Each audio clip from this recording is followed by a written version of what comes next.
Daniel Padilla pinatunayang hindi pa siya laos at ay finlex ang kanyang new endorsement.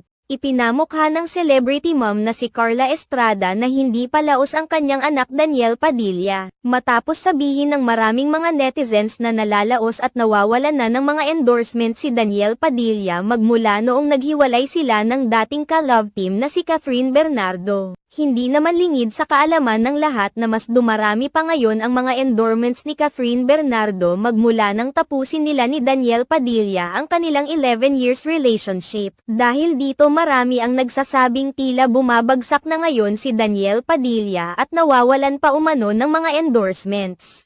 Nakatanggap rin ng matinding pambabatikos si Daniel Padilla mula sa mga solid fans ni Catherine Bernardo dahil marami ang naghinalang ang pagiging babaero ng aktor ang dahilan ng kanilang pagkasira ni Catherine Bernardo. Bukod pa rito, naglabasan rin ang mga